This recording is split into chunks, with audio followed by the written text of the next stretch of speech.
In every American community, you have varying shades of political opinion. One of the shadiest of these is the liberals.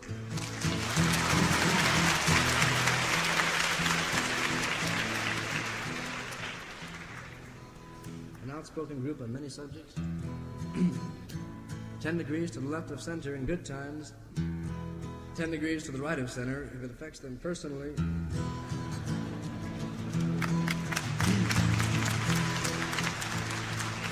So here then is a lesson in safe logic. I cried when they shot Medgar Evers. Tears ran down my spine. And I cried when they shot Mr. Kennedy, as though I'd lost a father of mine. But Malcolm X got what was coming. He got what he asked for this time. So love me, love me, love me, I'm a liberal. Get it?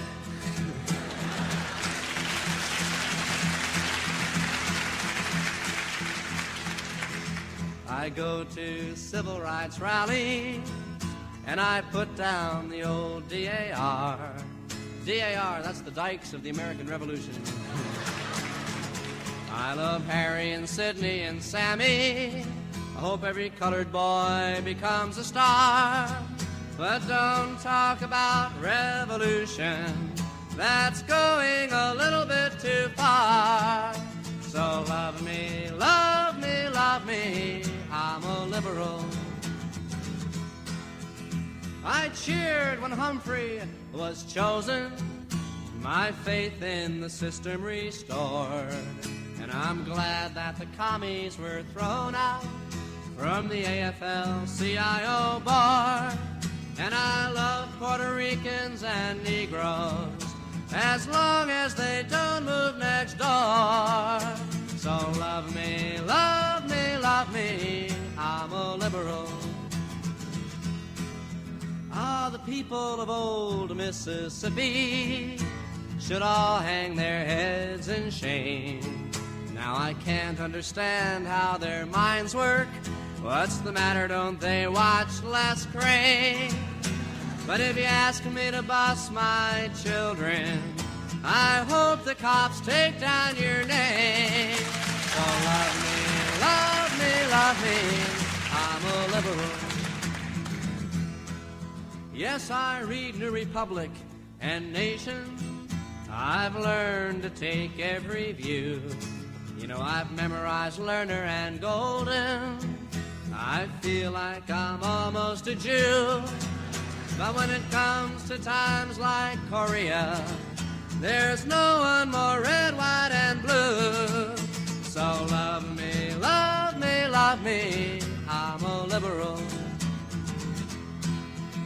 I vote for the Democratic Party. They want the UN to be strong. I attend all the Pete Seeger concerts. He sure gets me singing those songs. And I'll send all the money you ask for, but don't ask me to come on along. So love me, love me, love me, I'm a liberal. Sure, once I was young and impulsive, I wore every conceivable pin. Even went to socialist meetings, learned all the old Union hymns. Ah, but I've grown older and wiser, and that's why I'm turning you in. So love me, love me, love me, I'm a liberal.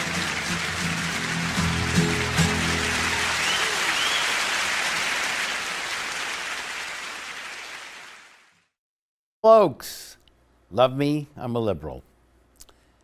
Welcome once again to the Radical Imagination.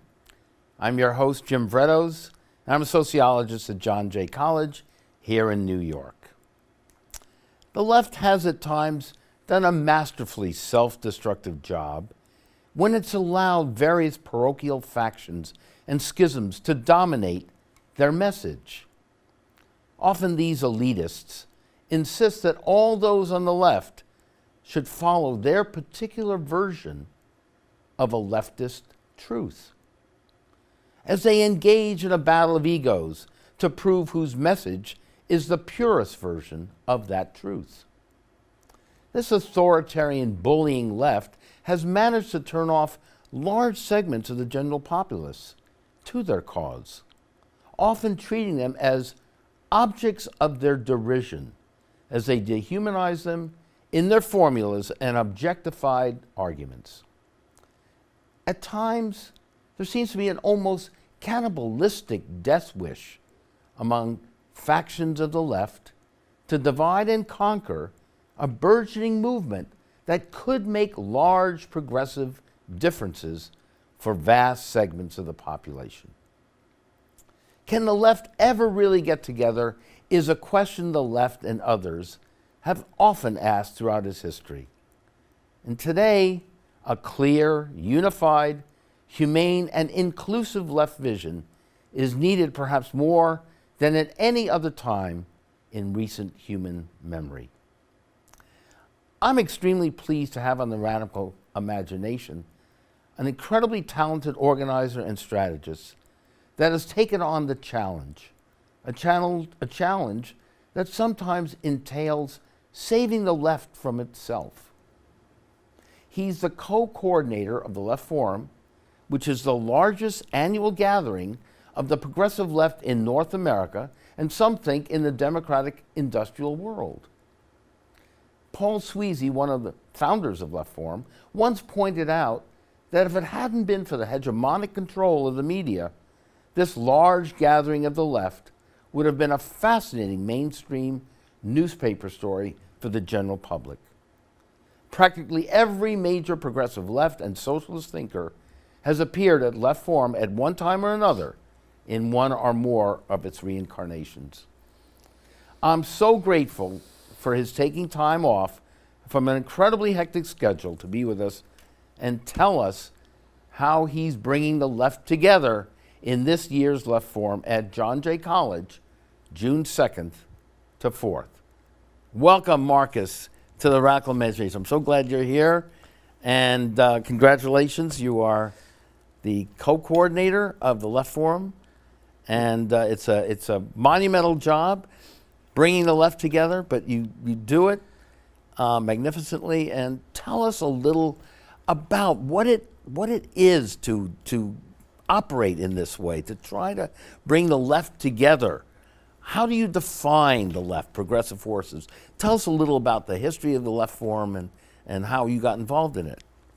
Yeah, first of all, thank you for having me, Jim. Sure. Very kind to be here. I also would love to see also Ashley Abbott here, who's my other co-directors, as we have been called. Mm-hmm. We both work really every day now to get this big event together.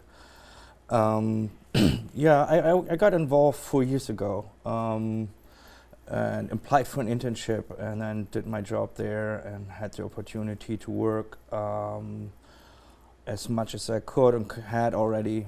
I came over from Berlin, a lot mm-hmm. of experience in organizing big events and also smaller events and many other things. I was really I am actually, from my heart, more kind of a direct activist kind of movement organizer.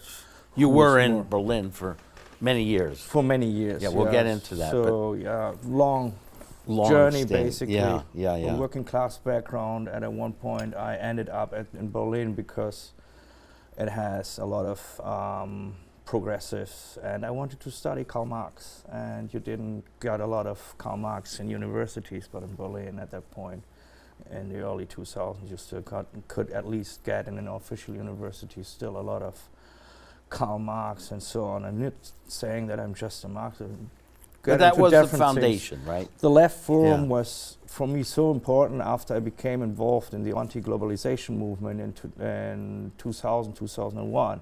Mm-hmm. I was sitting in Europe, and we were reaching out to a lot of people, exploring by ourselves what is the left, actually, what is still there, and who can we basically link up with. And it was in 2000, 2001 where I basically figured out that there is a thing called Left Forum, which at that point I thought was already going on for a little while, but you know, internet made it possible that I learned about the Left Forum, not through normal media, of course. Interesting, right, yeah. But that was the first time that I discovered the Left Forum, and the moment I got here to New York City via my old partner, my former partner, who had got a job at the United Nations, and I said, okay, love, I leave Berlin and come to New York City and get involved with the Left Forum. And says Adler used to like, I think, my application, and then it worked very, very well together. I don't know so much what happened in the years 2000 and 2012, all the details about the discussions, but I learned that the Left Forum was smaller in size. Then what you'd experienced in Germany? Is that what you're... That's what I heard of, that the left is being crushed down in the United States, of course, not only through the McCarthy era and so on, but specifically after what happened in 9/11. I mean, in Berlin you could feel it very much because some of those progressive young people came over to Europe and migrated. And I met several from America, from the United States. They were just fed up with the Bush regime and other things going on here. And but you made the trip over. I made the trip over in the hopes. Occupy Wall Street called me, basically. Okay, so there was more, in a sense, going on here, and Left Forum was one of the places that you could devote your energies, and so that's saying a lot about the organization, the event itself, and you've been involved in at least 15 years or so. Well, 25 now. 25, right? Yeah. Exactly. So okay. It started really. My political engagement started with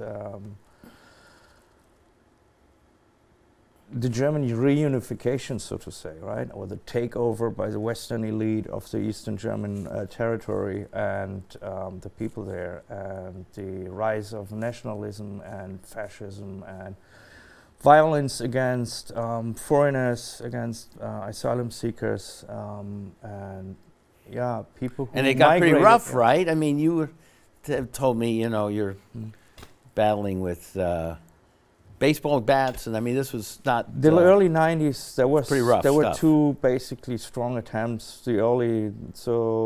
As is right now, similar things happening after the so-called asylum seeker crisis in Europe.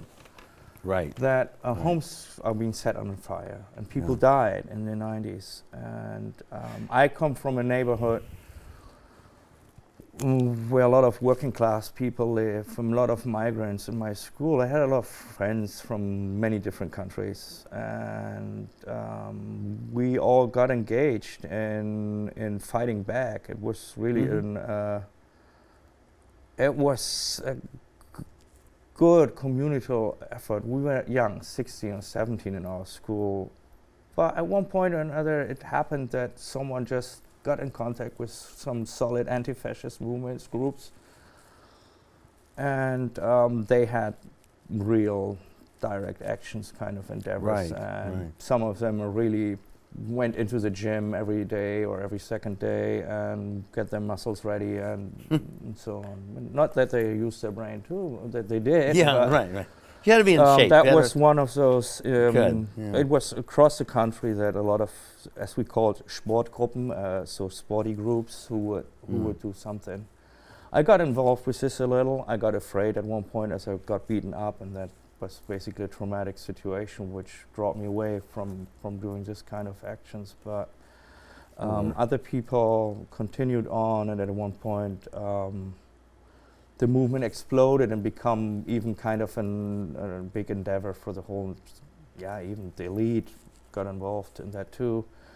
The reputation of Germany went down, and it was the market who decided basically that fascism or that right-wing extremism at that point is not very well accepted. And perhaps some parallels too with what was going on in America here during the 60s. Exactly. Perhaps exactly. So you come to America with this, how should we put it, harder edge experience, I think, than most American so-called progressives, radicals.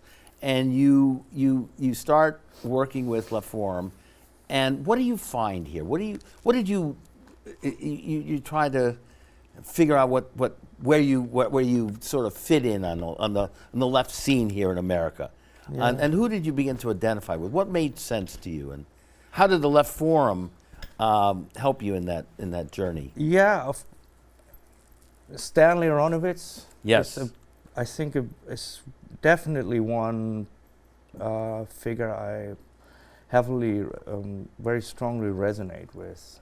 Stanley, some of Stanley's work I knew a little earlier before I came here.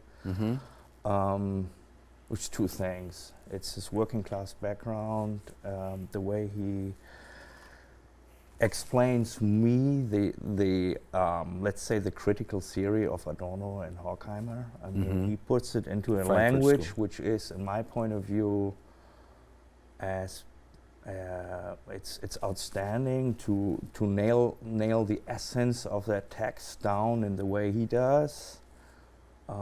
Critical theory is an important thing. It is difficult. The language of Adorno is awful in very many respects, at least for someone who comes from the working class and needs to understand how human consciousness and everything hangs together with the production process, and so on.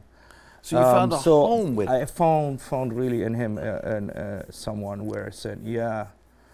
That's, as an academic, very, very nice. And I met other, Rick Wolf too on the board. I liked Francis. I liked all the people at the board. You know? I'm a person of, I try to be kind and humble as much as I can, and respect the people the way they are. Of course, they are always. Well, I think we will talk about this later, because I think Yeah. That issue you just addressed also in your opening remarks are very important to me, because I always try to understand is why do people don't go along with each other, although they have almost similar viewpoints. Okay, great so question. It's and I tried also in Berlin there was a lot of fighting going on within the left there too. So I was always coming from a position where I said, this can't go on. If we want to win something, there needs to be one form of unity, not that we have to agree on everything. Absolutely. But the diversity we have and the energy any fraction has or any individual has can only be embraced and be put into force against the dominant ruling class. Couldn't agree with you more. And so you've been working within the different factions at Left Forum to bring this into a reality. Yeah. And again, maybe we should, for the audience, just break this down a little bit. This is an annual gathering. There are hundreds of different panels, right? How does one develop a panel, or how does one get to be part of this event? As concretely. Concretely, it's like. And how do you define what is appropriate, in a sense, that fits into that forum, let's say, of left thinking? Who decides all this? The board, definitely such. Has a vetting process in place. Okay. But it is an ecumenical approach, which definitely also says Adler used very often to reiterate. An ecumenical approach, we in Germany would use this for bringing together different churches. Okay, all right. It's an ecumenical approach between the Catholic and the Protestant church, for example, to get those two after, Reformation 500 years ago, talk about ecumenical approaches, not only Christians, but more than this, right? I mean, bringing all the churches together and stop the hatred towards each other and try to work more together. And this can be applied for a diverse left as well, where within the left there was or is a lot of contentions, fightings going on. How gets one involved is by filling out a panel submission form on our website or on one of our PDFs or whatever, and put on leftforum.org. Put on at least 2 or 3 3 speakers is the minimum for a panel, and also for a workshop, because the conference is so big now that we cannot accept, that might be for this more anti-authoritarian left a kind of an off-turner, but we can't accept this single individual applications for doing a workshop, because the risks that workshop might basically not happen because you're stuck in traffic, you can't make it for whatever reason.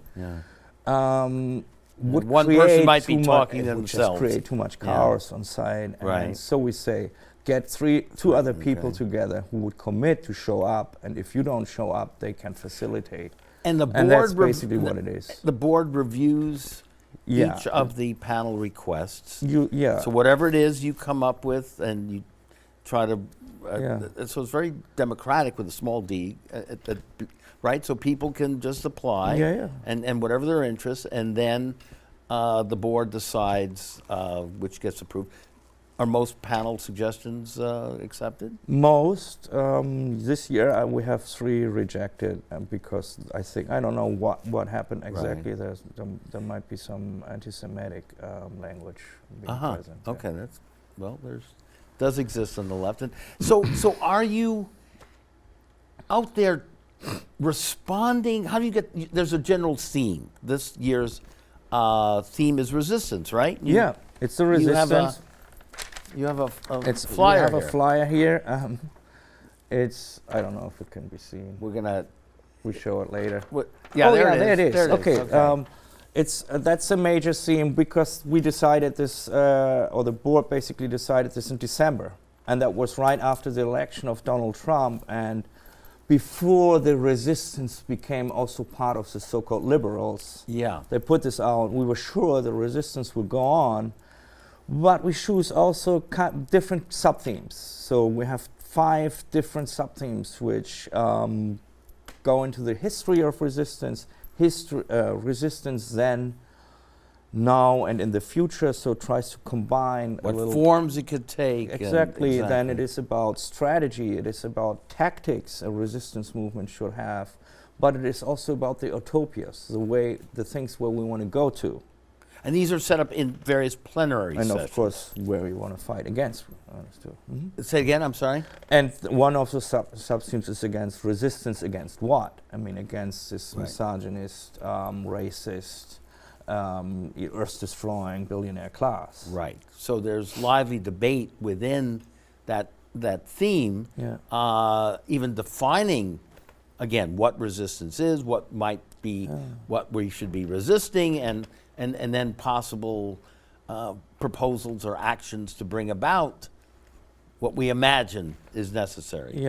Radical imagination. And then what happens is you communicate this into the community of people who somehow are connected to Left Forum. So we send emails. You have these days you use social media. You just send your call for panels, call for workshops or film screenings these days, or even performances. We have a black box theater event going on for at least at the conference now every year. That should be clear. Thousands of people attend this.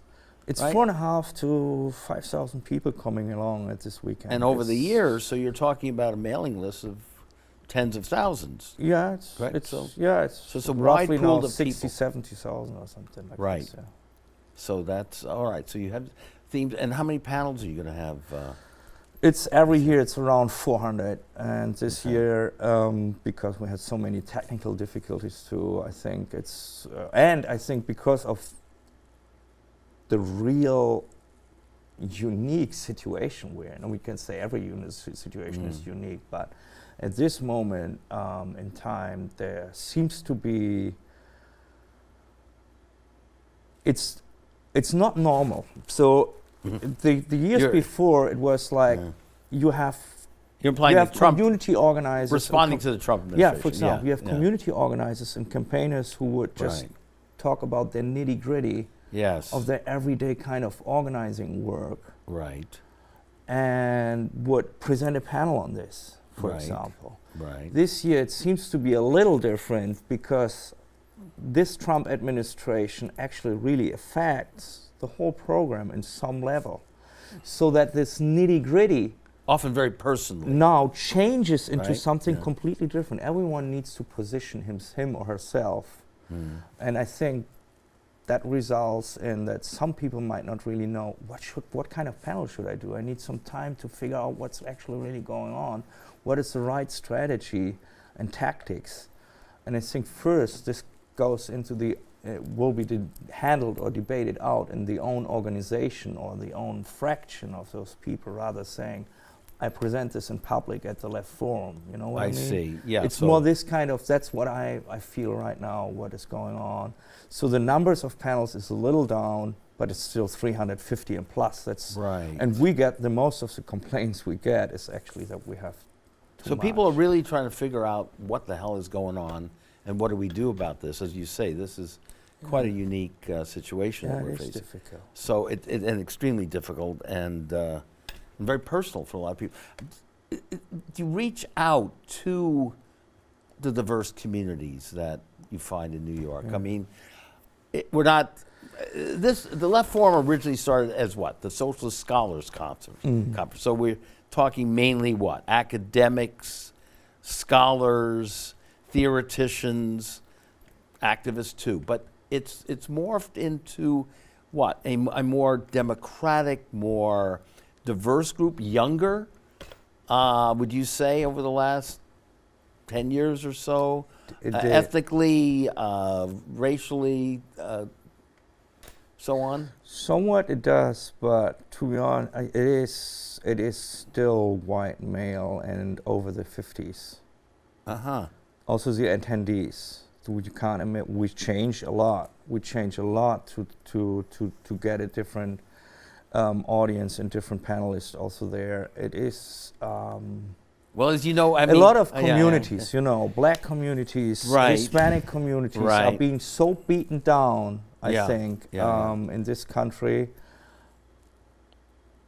I knew about this before I came over a little bit, but now feeling and seeing it by myself, how racism in this country is basically the everyday life experience for a large majority of these people. That is, you can clearly see that the left needs to do something now. To reach out more. The left, I mean, really everyone needs to get engaged in this. That would change. Not only getting younger people in, but specifically bringing those oppressed, those people who have been oppressed since a couple of hundred years now in this country. To be more active and to reach out and get them to see that they have a forum. Yeah. It's that they are part of this larger discussion. It changes. It's not because of we push that there's a pushback or something, right? It's making it better to reach out to people. Is there hope in the left forum for people who face incarceration, who deal with the school to prison pipeline? Is there hope in this group or not? And if so, how do we make it happen that those people either on the one hand feel comfortable with, have a safe space, and have the means to do what they want to do? Getting the means is a very, very and I think it's so important because so many of the people you're talking about have never really experienced any of this. And as you know, we met with my co-host here, Mortal Technique, who has been in the forefront, and he's going to be in the plenary with you this year as well, but also reaching out to a population that has often not been part of the forum. And as you know, when we had the recent meeting, he said, well, you know, John Jay College, we're having it at John Jay, and you've had it the last several years, which is still midtime. Why not Medgar Evers? Why not, right? Bronx community. Go to where Yeah, The yeah. groups you're talking about haven't really participated Yeah. in the numbers. So that's another aspect of Yeah. of the struggle. How do you incorporate more and diverse and more, as you say, exploited and dominated people into this? Yeah, but by at least trying to get at one point or other some keynote speakers onto the forum. That happened in the previous years to change at least the big events in their diversity here and there. Left Forum is very small and as an organization. The board itself. In Berlin, this kind of endeavor would be organized by 40 or 50 people. Really? Or something. It's a 4,000 or 5,000 people event. Uh-huh. If you want to reach out to the community, you have to go into the community. It's not sending an email or a tweet or something like this. A real activist and a good, organic intellectual need to be present at the space where the people live and work to get them organized. Left Forum is too small to handle this. Who's communicating with 8,000 people every day. You and Ashley How can I are be in the Bronx Right, if I have to sit right. in the office in Midtown? Yeah. That's a very strong contradiction. I would love to go somewhere else if we would have more people who would do the necessary things, So it's not an excuse, it's just trying to understand a little bit. There's some logistic and some difficulty things which some people would say it is the lack of will that the diversity at the Left Forum is not as people would like to see it. It's not the lack of will, it's the lack of capabilities. Okay. The resources, the organizational structure is very needed. often, yeah. So that's and again, not just in New York City. This is something that perhaps could be also organized. But we have enough. You have enough to do just doing in New York City. But there's thoughts of expanding this to other cities, L.A. perhaps, right, or different cities around the country.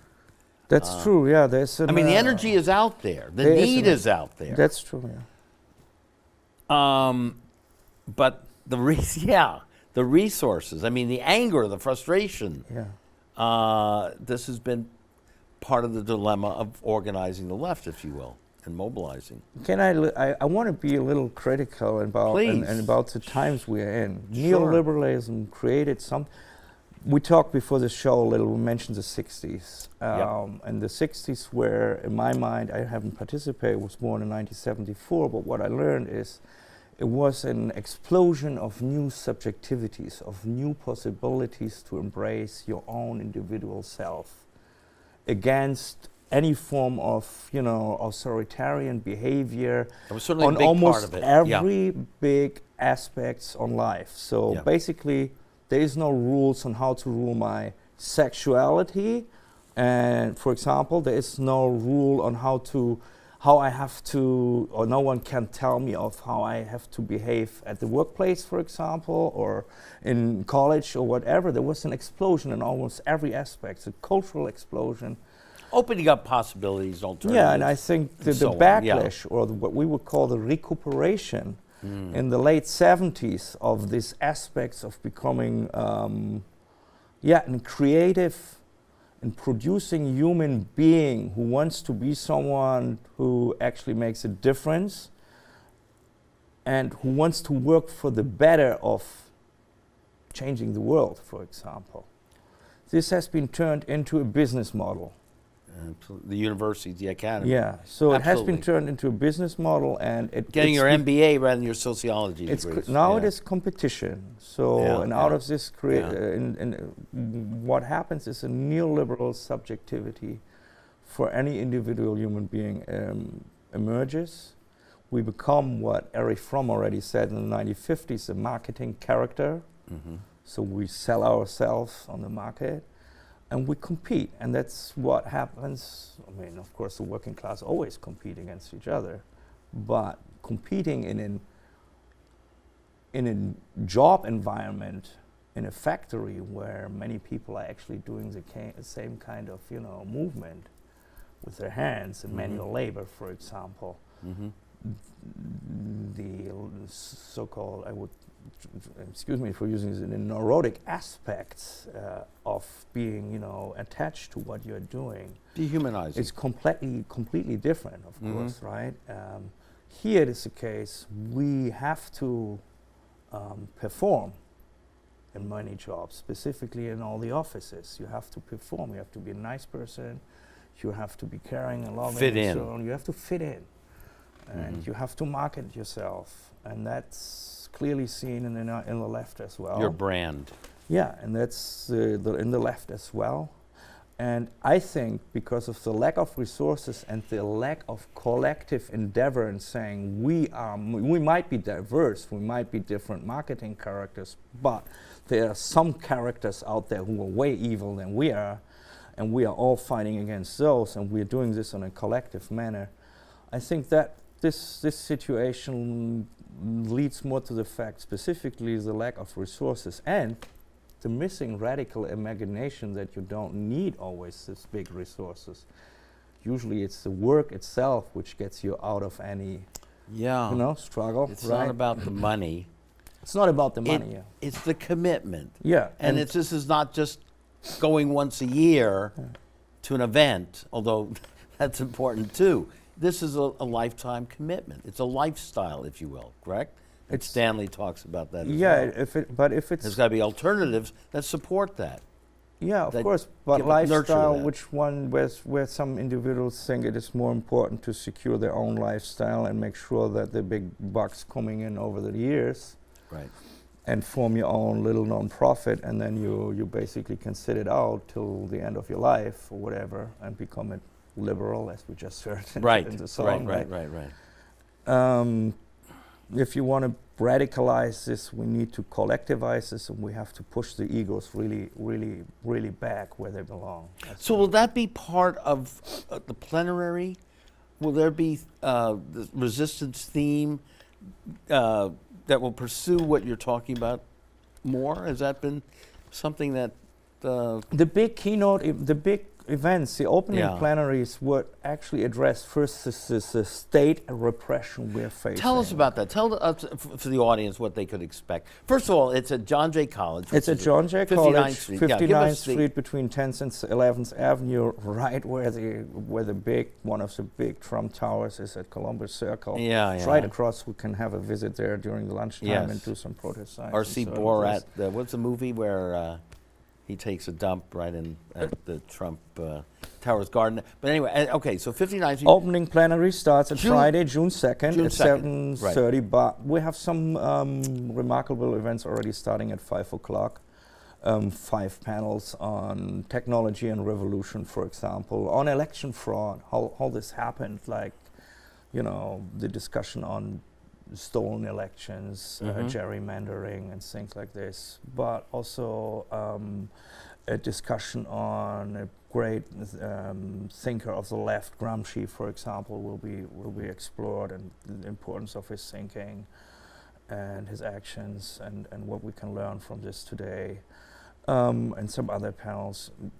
I have to excuse 350 panels. I don't have everything, all the details in my mind. But I'll give you the brief sketch. You can certainly Google it, and it's incredible. The opening plenary is about challenging state repression. We want to talk about mass incarceration, police brutality, but also war, drone wars, and the potentiality that they can be used, or maybe are already used on this territory too. We will talk about... Who's speaking? Who's going to be at the plenary? Friday. This is Friday now. Oh, on Friday, yeah. Glenn Ford, Jeremy Scahill, Linda Saussure will be coming. So the Women's March people and the attack on Muslims in this country will be addressed through her. On Saturday, it's a discussion on the movement itself. So Friday is resistance to the state. Right? Yeah, Friday is more the focus, challenging state repression. Okay, all right. Then now Saturday, whole bunch of panels, et cetera, dozens and The dozens. state of the movement. The So state of the it's- movement. Okay. So, or let's just state, it's maybe too much, but aspects what happens in the last couple of 12 months or what, okay. about Standing Rock, very important, Chase Iron Eyes, Madonna Thunderhawk will talk on this, Nancy Romer will try to explain not only the specific struggle which happened in Standing Rock, but the whole history about how indigenous people have been treated here, for example, and what kind of movement they are in right now, because there is a movement going on. And you're Even trying to deport yeah. Donald Trump and so Absolutely. on. Yes.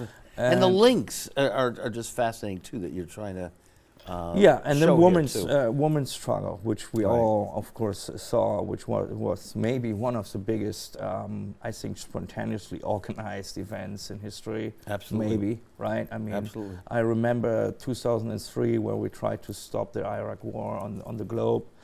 That was pretty spontaneous too, but it was built up a little. You know, it started in 2001 with 9/11, and I remember the peace movement in Germany that we already in 2001, 2002 said, shit, the empire will respond on this, and that will be a brutal response, and that's the reason why the German or many peace movements got so big. The Women's March was, in my mind, really exploded, was a surprise. Yeah. In 2003, we didn't have this form of social media too, of course. So that's the inspiring thing, to see also not only the Women's March itself, but also that at Standing Rock, a lot of women took over. So the question on that panel will be, is there a shift, is there a change going on in our movements? And I think it is. Patriarchic forms are getting dismantled. So racism, that's militarism, and sexism, patriarchy. Yeah, and who's on? You've given us some speakers on Saturday. Titi Batarachia will come. Cynthia Arusa, that's new. Sorry if I didn't said the name correctly. It's very difficult for me, but well, you got a little German in there. We know who it is. L.A. Kaufman will come, who wrote a book about direct actions based on her experience of the last, I think, 40 or 50 years. It's a very well-written book. She will also sit there and participate in that huge discussion on things. I forgot to mention that on Friday, we will get a message from Oscar Lopez Rivera, who just came out of prison. Segu Odinga, an old Black Panther activist, is sitting on stage and maybe in a panel too throughout Saturday or Sunday. So Saturday is more, the discussion on the plenary is about the movement, what people think would good. Some movement activists come on stage, people who had their boots on the ground, and will give their reflections on what happened and what shouldn't have happened next. I got to give a short plug too. I'm going to do a panel that afternoon with James Gilligan, who's been on the show a number of times, as well as Carl Hart and Bandy Lee, psychiatrist, and Carl, of course, is a psychologist, a Colombian activist, attempting to end the drug war. So we're going to be talking about closing down Rikers and ending the drug war too. Responding to structural violence. So that will fit in nicely as well, I think, to a lot of things you're doing.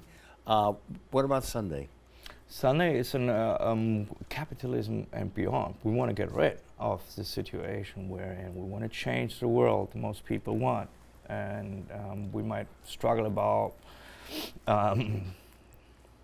what way to do it. The way to do, or what some we people call might it. even yeah, exactly. I mean, but this is a continuous thing since 150 or 200 years. People call it this or that. I mean, it's broken. It's just, we have it's to broken. agree. We have to do something new.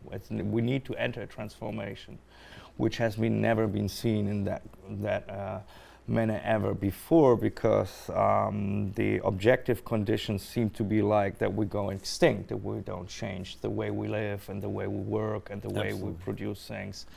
And the way we consume and so on. If we don't do it, then it looks like it's pretty sure that there might be 2 more generations, and then game, it's set, over. match. Yeah, that's it. That's it. So there's a discussion going on about changing the production process and creating new formations, political formations, which are so necessary, specifically in the United States, and learning from the failures from the past and trying to at least get out the motivation for working together to build the things we need to build to get that transformation going and as deep as possible. The collective consciousness and getting people to think about each other and create that nurturing, much more radically loving society that we spent considerable amount of time on in this program as well. And I try to do that by having a number of spiritual progressives on too. We hope very shortly to have Reverend William Barber on more Mondays, Repairing the Breach. I think it's an important dimension. Again, very ecumenical, but this moral dimension, standing in the gap, standing in the breach, to offer the sort of moral integrity to a, as Cornel West would say, a morally constipated society. So I think we're talking about that as well. And also, so many people from other parts of the world will be there. Yeah. It's very international, right? I just can tell you, every year a Chinese delegation comes over. Incredible. It's a huge group of people, I mean 6 or 7 people or 8 who just fly over and said, I asked them, do you want to do a panel? Let us know what's going on in China. I said, no, we just want to learn, we want to participate, meet some people and so on.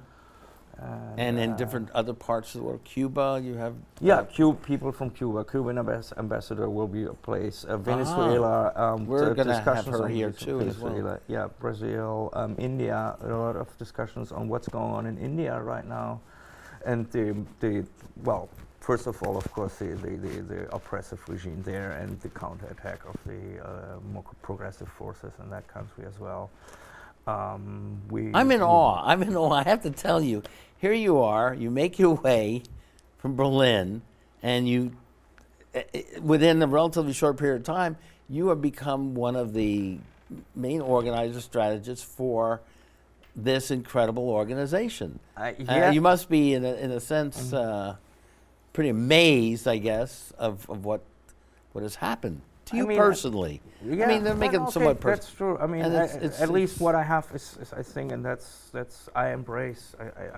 I'd be really open to a lot of different political viewpoints. Okay, I myself, I might be a more libertarian communist, but I talk to anarchists. I deal with social democrats. I was being part of the Social Democratic Party many years ago, and still think right now it might be better to elect Die Linke than something else, but so again, I'm looking over the parliamentarian form and so on, and I try really to bring people together, and the only thing I do and we do is basically to provide a space and to administer, let's say, the roaring movement out there and saying, okay, put it into a frame. Anyone can come and talk about these things, right? I mean, we try to give nudges. That's exactly what we started the program with. Can the left be brought together?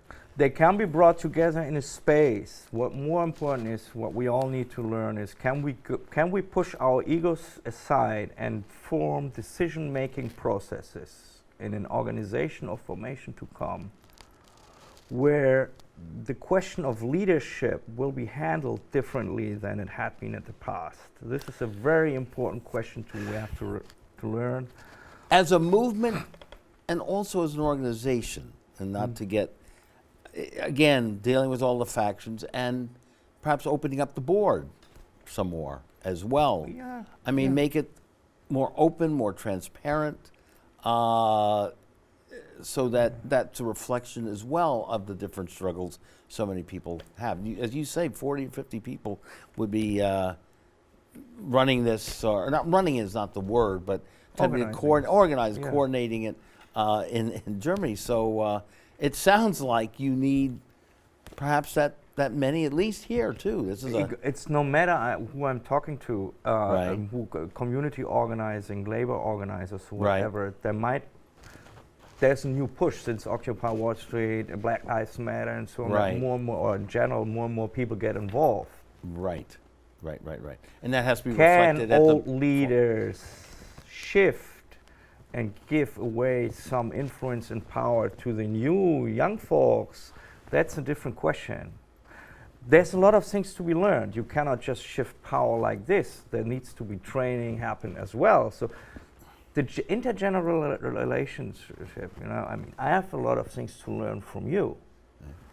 And so Likewise. vice versa, right? Likewise, yes. So, and the way we are actually having this mutual engagement together, that's very important to always figure it out and not putting as a side aspect. It is a key and the core question in every formation, I think. It is a key, and I respect you so much for what you're doing, and I appreciate so much your comments, and I know you're been so busy, and I really love you very much for taking the time.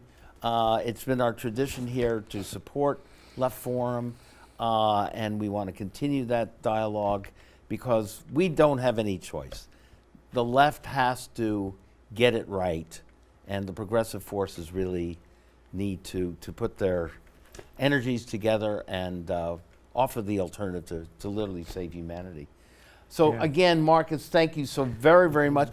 We only have about a few seconds, but tell us again how we can get in touch with Left Forum. Yeah, please go on our website, www.leftforum.org. We put on all these programs as soon as we have it all together. Panels have been submitted, workshops are there, 350 events, music and all this, very spontaneous things too, and just register there and or just show up at June 2nd till June 4th at the John Jay College in Manhattan. Thank you so much. All of us appreciate so much of your efforts. And to the audience, please attend the Left Forum. You'll find it enthralling, vital, and we support what they're doing so very, very much. This is Jim Vrettos. We'll see you next week again on The Radical Imagination. Thank you, Marcus, so very, very much. Thank you.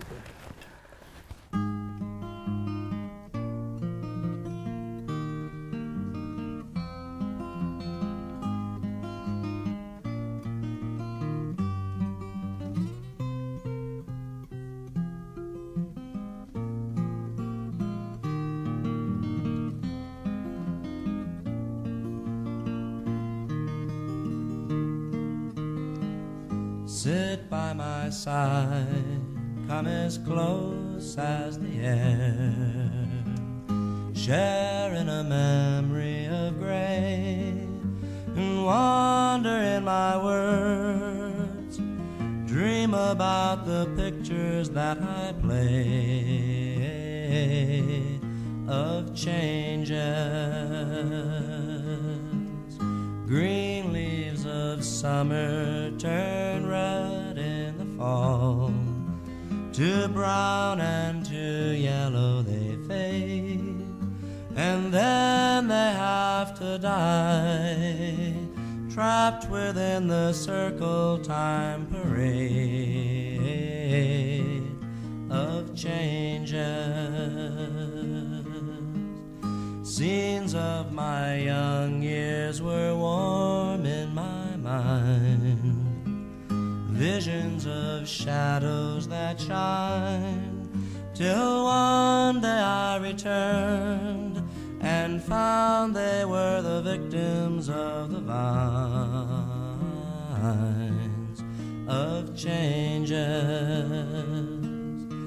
The world spinning madly, it drifts in the dark, swings through a hollow of haze, a race around the stars, a journey through the universe ablaze with changes.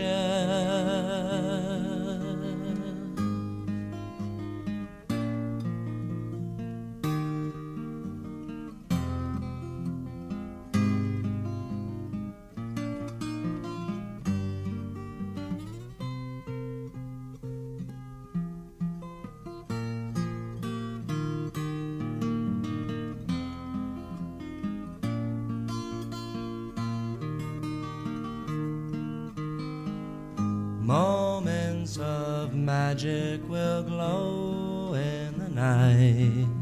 All fears of the forest are gone, but when the morning breaks, they're swept away by golden drops of dawn, of changes. Passions will part to a strange melody, as fires will sometimes burn cold, like petals in the wind. We're puppets to the silver strings of souls, of changes. Your tears will be trembling, now we're somewhere else. One last cup of wine we will pour, and I'll kiss you one more time, and leave you on the rolling river shores of changes. So sit by my side, come as close as the air, share in a memory of grace, wander in my words, dream about the pictures that I play of changes.